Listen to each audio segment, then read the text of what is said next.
Welcome to Soul-Led Creative Women, the podcast for heart-centered creative women who are ready to reclaim their spark and live with deeper meaning, authenticity, and soul.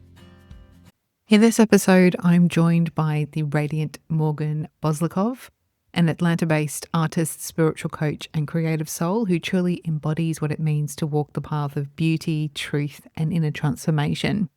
In this first part of our conversation, Morgan shares the raw and real story of how she journeyed from a corporate accounting career to becoming a creative force, designing eco-friendly wedding gowns, painting stunning murals, and supporting others in rediscovering their own truth through creativity and spiritual work. Together, we explore what happens when we lose ourselves in motherhood, how our creative practice becomes a conversation with the soul, and why surrendering to the messy middle is often the most profound part of any transformation. If you've ever felt like your soul was calling you to remember who you are underneath all the roles and expectations, this episode is for you. So today I have Morgan Boszilkov with me. Morgan is an Atlanta-based spiritual coach and artist. She connects people to love and beauty within and all around. Her work fosters healing, self-discovery, and a deeper appreciation for life's natural beauty. So welcome, Morgan. Thank you so much for having me. So first, let's just start with your journey, Morgan. Tell us about how you've ended up here. Sure, thank you. Well, I had what a lot of people experience, I think, when they're discovering their path to creativity, where I thought that there was a different recipe assigned to me in this life, where culture, family, society, all of the things said art is a hobby and it's not something to be pursued as a career. So I went into college thinking that I wanted to be an art minor, but I had no idea what I wanted to major in. So I ended up with a business degree in accounting. And I worked at one of the big four accounting firms and I was miserable. I loved math and I loved that part of myself, right? There's a really strong urge to use which is that my left brain, right? But the artist in me has always been consistent and has wanted to come out. So I ended up leaving being an accountant and I started designing wedding dresses. Okay. And at this time, it was in the early 2000s, and there was really this early push to make eco-friendly products more mainstream, right? Less of like that hippie ideal and more of everyone's buying more organic at the grocery store, all the things. And so my business brain was like, how can I turn that into a business opportunity and be able to use my creativity? So I started an eco-friendly wedding dress business. And it was before I got married and it's before I had kids. And so I drove pretty hard with that passion, using accounting and things like that to help me support myself. But my passion was always art. And how can I make money from my art? Then I had kids and it just kind of fell away and I became really busy with being a mom and I lost myself. And so for 14 years, in very many ways, I lost myself. And I think that's a pretty common thing, when we kind of follow that recipe that we think we're supposed to follow, and then we do all of those external things, and then we realize, wait, none of this life recipe is actually filling the hole in my soul. I'm still hungry, right? And I mean, it was honestly a blessing. I ended up moving and someone saw me for my creative parts and was like, would you like to do a solo art show? And I said, I don't even know what I would do. She goes, no, I trust you. I think it's going to be amazing. And so it took someone outside of me to really identify the parts of myself that I had forgotten and had just maybe I had avoided because it was too authentic. My creativity was so me that to validate it would mean that I would have to look at all of the parts of my life that were not validating me at that time. And since I had let go of so many parts of myself, like having someone else see that in me and give me that opportunity was like that crack in the Mm. shell that let me peck out and grow and, really find myself again. And since then, that was in 2019, and I had just had cancer. And so it was this kind of beginning of a new chapter of my life where I was coming into myself. Hmm. And I ended up making a lot of big changes in my life and validating all of the parts. And honestly, if I zoom way out, it was a embodiment of creation in all parts of my life. It Okay. wasn't just art being creative. It was like, who do I want to be? What do I want my life to be? And how can I make that Mm. the most authentic expression of myself? So really part of a spiritual awakening. Absolutely. Yeah. Okay. Yeah. So interesting news. I also was an accountant. But I did it for Really? 20 years. Yeah. So we're very similar in that we kind of went down that path. I just stuck at it for a lot longer than I should have, I think. So yeah, interesting. So obviously that's an amazing story. I love every bit of that. And I know that obviously you are a practicing artist now, but you also do spiritual work as well, right? So can you tell us a bit about how your art practice actually supports that spiritual side of you and that spiritual work? Absolutely. Thank you. And yes, I'm so glad that you've escaped the accounting. Not that accounting isn't amazing and fun and useful and all of the things, and some people really get into the flow and Yeah. but for people that it's, it, sometimes it's just something we do for a chapter. Yeah, So you get it. I do. For my spirituality and my journey of helping others as a coach and how my creativity and art really plays into that. Every time I do a piece of art, I find that I go through all of the phases of life's like cycle. So I get to see my own ego pop up the entire time I'm creating art, right? So sometimes if I like look at all the steps, there's self-doubt, there's procrastination, there's a Mm. fear of getting started, there's this irking desire though to bring something forth and to create. So then once I get started and I actually make the time for myself and listen to my intuition, I start, not really knowing what I'm doing and I'm kind of working through it. And then I get in the flow and I'm like, why didn't I start this earlier? You know, this is so much fun. I forgot Mm. how meditative and quieting of the mind this process is. And then I hit a point where I look at what I'm doing and going like, oh my God, I've messed it all up.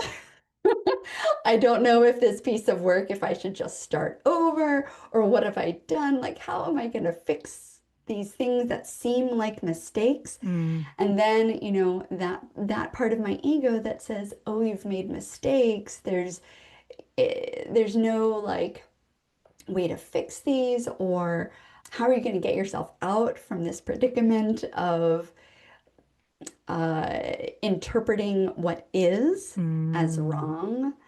And then I have to get courage, right? To keep going Mm. and to say, no, there are no mistakes. Mm. Everything that's here, let me work with what is, because that's all there ever is what's the current reality. Mhm. And I have to have faith, right? So I have to kind of like dig down deep and have the faith that in myself and in the divine and whatever I believe in at the moment. And over the years, it's been different things. But right now, like I have this deep faith in my own creativity and I trust the universe Mhm. to bring me through, whether it's an art project or a project in life. Yeah. And then, I have to remind myself that there are no mistakes. Yeah. Everything is happening for us.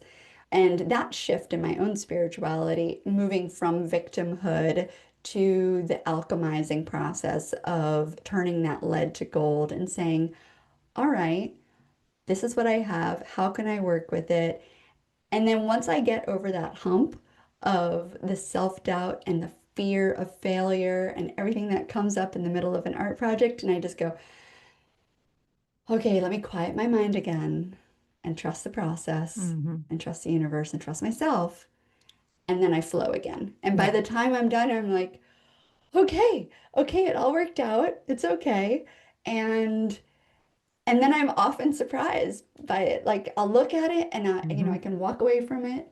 And then I look back and I'm like, where did that come from? Like Yeah. that art like came through me, but sometimes it's just a really messy, messy process. Yeah. And that's like life, right? Like how many times can I look back now and go, wow, that chapter was a real mess, but it Mm. came out, in such a beautiful way because I can see how it brought me to the life that I have now, Mm. which is a beautiful story, right? Like Mm. universe, one story. We each have our own little universe, our own one story, which is a part of the whole, and it is the expression of creativity of life itself. Mm. So I try to remember that both in life and in the creative process because they mirror each other, just like Hmm. to surrender to the process and know everything is happening for me and to have faith Yeah. that it's all going to work out. And no one knows like what mistakes you made. Oftentimes we have this long list of all the mistakes that we've made in our art or in our Yeah. life, and everyone else is just caught up in their own. And people look at the finished product or what they see and they just go, wow, that's amazing. And they have no Mm. idea what it took to get there. So beautiful. I feel like you've just touched on every single question I have that I'm about to ask you. So we'll pop around a bit. But they don't call it the messy middle for nothing, right? It is really messy in the middle. And I actually call what you just described in terms of the art practice piece as it's a conversation with your soul, right? That's what it is. That process that you go through from start to finish is just a really beautiful conversation with your soul. And some of it's uncomfortable and some of it feels, really amazing. It's all of it. So, so good. I love that Mm, conversation with your soul. yeah. So, what do you wish more people knew about creativity and art then? What do people We are miss? all creative. Yeah, I think there's so much comparison and Hmm. competition in this.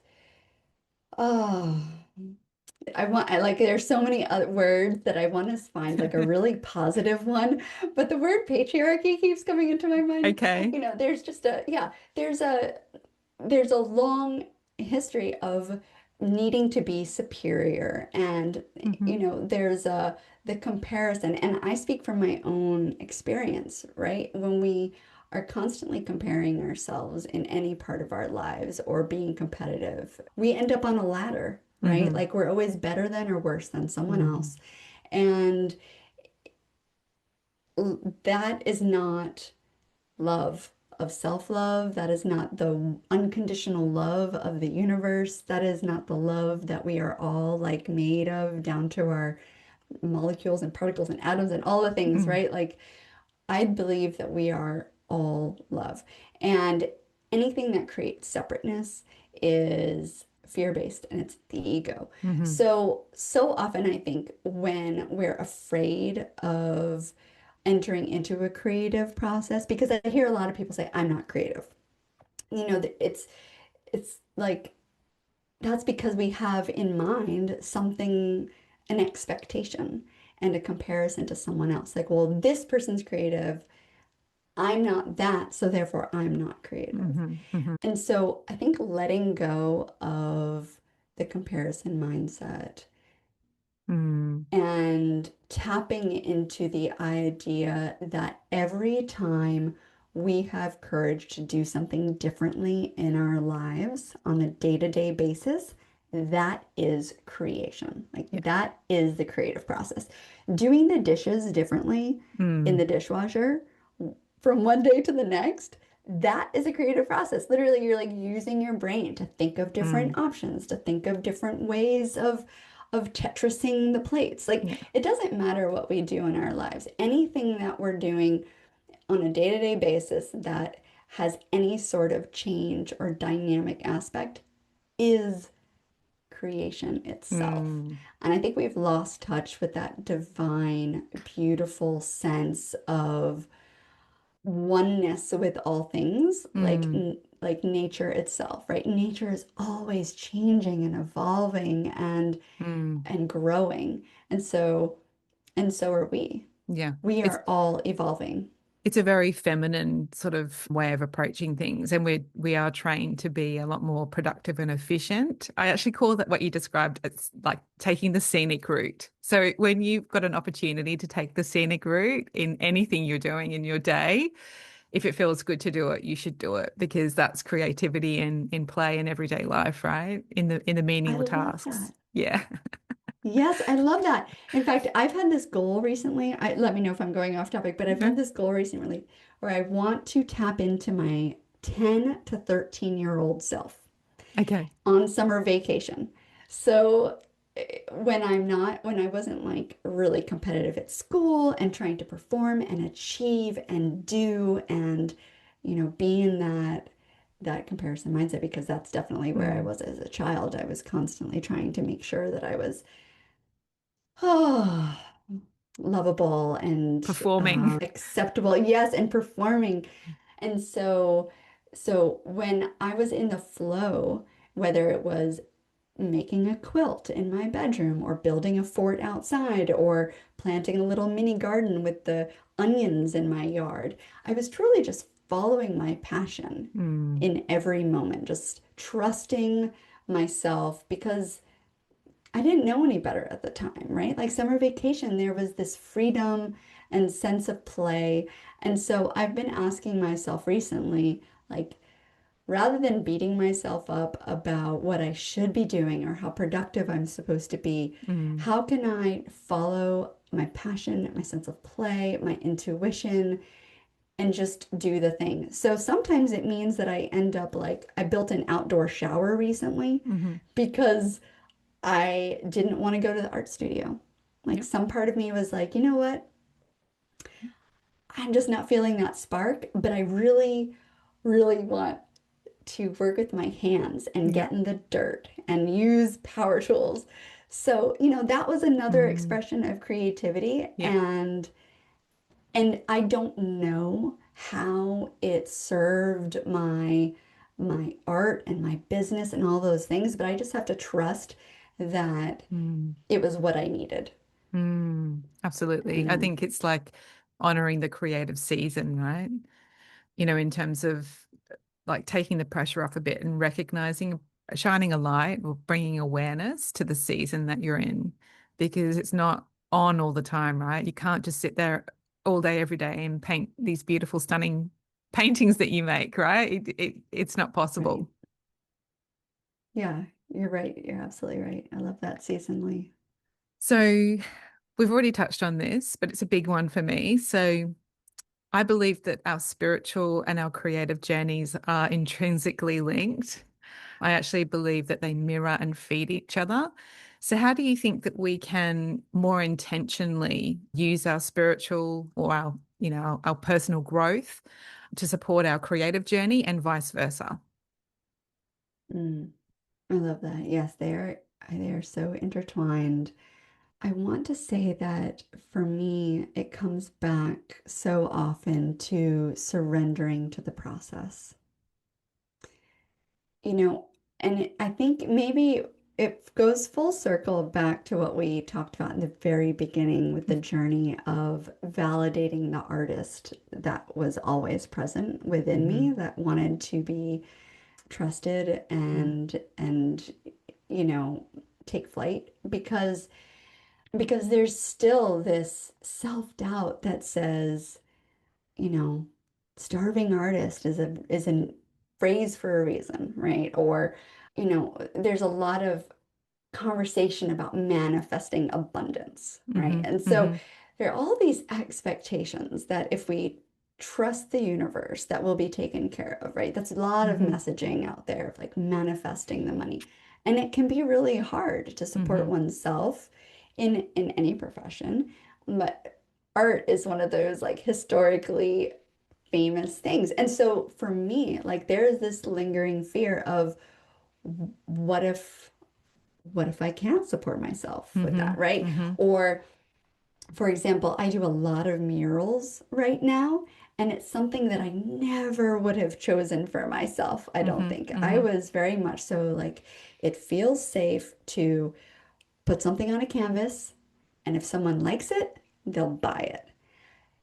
It's way more triggering, and it's much more of a spiritual journey for me to go into someone's home and paint on their walls and have to translate what they want me to paint and like really listen carefully and then trust my body, trust my mind, trust my heart, trust the universe and be like, I'm about to like Mm, irrevocably paint on this person's wall. mm, And mm. and know that they're trusting me too. And so there's a lot, it feels like there's a lot more risk, and yet it keeps just working out. And so Yeah. I'm like following and trusting this invitation from the universe to keep painting on people's walls when I'm Mm, asked. mm, And that's how I've been making more money mm-hmm. and channeling more abundance than with any of my other art pursuits. Yet it's not something I plan for myself. And so, in what other ways can I bring that like into the other parts of my life? Yep. All of my whatever conditioning and fears and things that I've had to work through about other, relationships or whatever else in my life. And then instead of thinking that I know the best way to get where I'm going to go, thinking, well, this is the job I need, the relationship I need, the whatever, the type of art I should be making. What if I just like surrender and just watch what invitations come Mm, my way? What if I just say, okay, I'm willing to let go of my fears and my ego around whether or not my art will be acceptable to this person and just say, you know what? They've hired me. yep. This is meant to be. And if it doesn't work out the way I've planned, there's something I get to learn about myself from this Mm, experience because that's really why we're here. Everything, whether mm, it's the art, whether it's relationships, all of the things, right? It's always just learning more about ourselves and becoming more mm, aware. And if I can slow down in the moment to truly like notice my reactions mm, to the fears, the self-doubts, the judgments, and also slow down enough to enjoy the beauty of being able to be paid for painting. Like mm. it's all of that slowing down and then noticing and trusting and surrendering. And it's a lot of words, right? It's like a long list of all Yeah. the things, but I think it's all combined in Mm, being in the flow of life, just like we get into the flow of mm. art. So And you're with right, sometimes there's a messy middle. yeah, yeah, absolutely. So with the murals in it, that sounds like it's been a really empowering, thing for you to immerse yourself in. And it's beautiful that actually the universe is almost presenting those opportunities to you when people are actually asking you. So it's clearly something that you're supposed to be doing. It's in alignment with the grander plan, so to speak. So as you've kind of gone on that empowering journey, how has that then translated to stepping into your power in other parts of your life? Is there a direct correlation that you can Yes. feel? Yeah, I think so. You know, every client that I have is offers me an opportunity to look at my fears, to be Hmm. honest with you. Like whether it's someone's home that I go into and I'm like, oh, I don't know if this is my style. How can I translate? And then being honest and really like it's always about integrity, right? So Mm, making sure that I'm honest with the client and with myself and saying, I don't know if this is, I want you to be happy. So I want to make sure that I can meet and exceed your expectations. So I want to be honest about what I can and can't hmm. do that feels like in my wheelhouse. And then And I think that that helps me move past people pleasing, Mm-hmm. right? Mm. Because w- as a recovering people pleaser Yep. in other parts of my life as well, I have to decide whether or not I am going to choose authenticity or Mm-hmm. attachment, Mm-hmm. like a gabor mate, right? Mm-hmm. Mm-hmm. So do I want this person who found me perhaps through a friend, or maybe they're a neighbor, or through Mm-hmm. another client? There's a fear of saying no to someone who is a possible client because it doesn't fit what I Yeah. do, and then having to live with like, whew, I am choosing to be authentic Disappointment. because I might be disappointing them. Yeah. But the truth is if I didn't, like, I know well enough now that if I'm not honest with myself and other people, we're gonna all be disappointed at the Yeah. end of the Yeah. job anyway. Absolutely. That's it. That's exactly So it. yeah, that's just one way. At other times, I had, there's only one client that this has happened with, but I had one client who was very like triggered by how quickly I work and was like, you charge too much for your time and and I was just like, whoo, like remembering like nothing is Mm. ever personal. Nothing is ever personal. We Mm. are all here to trigger each other. We are all here to learn from each other. We are each Mm. other's mirrors. And so I got to do some Byron Katie work on myself. And I was like, okay, when do I do what she's doing in this Mm. situation? When do I become fearful or judgmental Mm. of people who have done things for me because I feel like it's not fair or whatever. Mm. Like I get to look at my own ways of showing up in the world as Mm. reflected to me by my clients, but actually just everyone, my children, everyone in the Mm. world. But Mm. Mm. sometimes it feels like there's more at stake in these sorts of situations Mm. because it is a growing livelihood.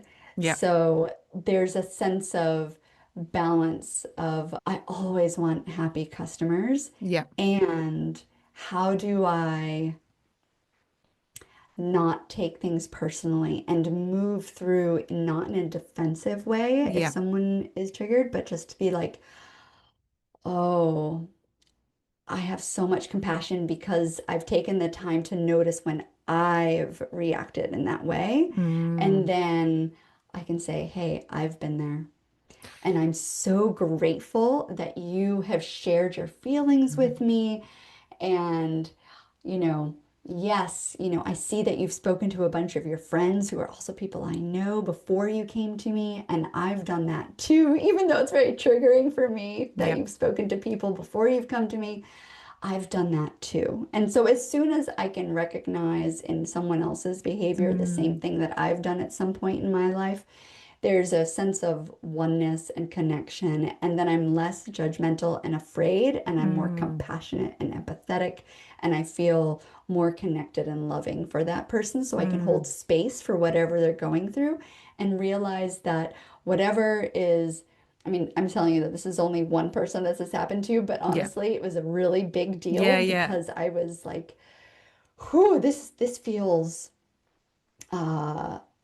it felt like a lot for me, but I learned so much from the interaction that I'm like glad it happened at this point, Mm. even though it was hard in the middle of the conversation. Yeah, I can see some people giving up after an event like that. It would have been big.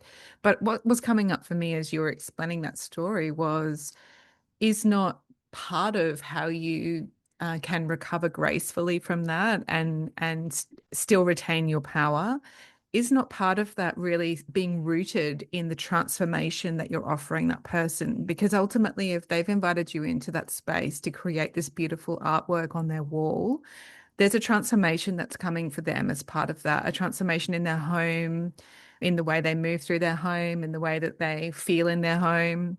And so I feel like, as long as you've got a connection to that as well, that is also helps you to retain your power in a situation like that. Do you agree with me, or Yes, am I completely off I track here? do. Yeah. No, I do agree with you. And one of the things I said to her when I finished the project, and it really came down to me just like adding a few circles on the wall, and then it was like, oh, that's enough. And I'm like, wonderful. And I said, and I just remember being like, I know what it's like to be afraid of someone's reaction Mm. and not want to say the thing I want to say.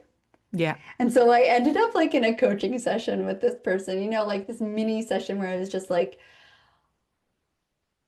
I have been in situations myself where like I built my house recently, and so I dealt with a lot of subcontractors, and so many Mm. times I was afraid, whether it was a painter, installation guy, and something would go wrong or something just wasn't right or the contract wasn't fulfilled, and I was like, oh my gosh, I'm so afraid. What if they, and then I would go through the list of all the things that could happen if Mm. I Mm. spoke my truth, if I used Mm. that power. Mm. And eventually I had so much practice where I was just like, actually, things work out better when I just say the thing I want to Yes. say. And Yes. I'm honest with myself and the other person. And I just like get past whatever fear of what could happen. And I just trust that I'm supposed to learn the lesson of saying the thing. Yeah. And so after this thing, I was like, I hope that next time you can tell me and you can practice on me anytime you want. If you want to say, and I said it, I was like, and I say this to friends too, I'm like, practice on me anytime by saying the hard thing. And I think Mm. that's a gift we can give each other in relationships where we trust each other too. Mm. We can remind our friends and loved ones and even business associates, just say like, I will be an open, loving, compassionate space if you ever want to practice saying the thing you're afraid to say. Mm. Like, if there's something that I've done that's bothered you, if there's something that triggered you or whatever, Mm. and you want to feel that empowerment in a safe space, Mm. know that I'm here to receive that, Mm. and I can handle whatever ways that it might trigger me. Yeah. Yeah, Yeah. Because I'm practicing doing that work. yeah, and it's because you're like, you're connected to, your authenticity and your truth, right? In with that person because you've done the work. It's only possible because you understand the transformation that you're offering that person by doing that. Awesome. I really hope you're loving this beautiful conversation. Please look out for part 2 of my chat with Morgan. We dive even deeper into integrity, how to build intuitive self-trust through creativity, and why slowing down is one of the most radical forms of soul care we can choose. Trust me, you won't want to miss it. Take care. Hey, Sam here. Thanks so much for listening to the end. If you'd like to keep the conversation going, I would absolutely love to hear from you. Join my free soul-led creative community and gain access to free guides and resources, plus exclusive events and workshops, all from within the members area. This is your chance to connect with me and other like-minded souls. Please head to samhorton.co/community. Take care.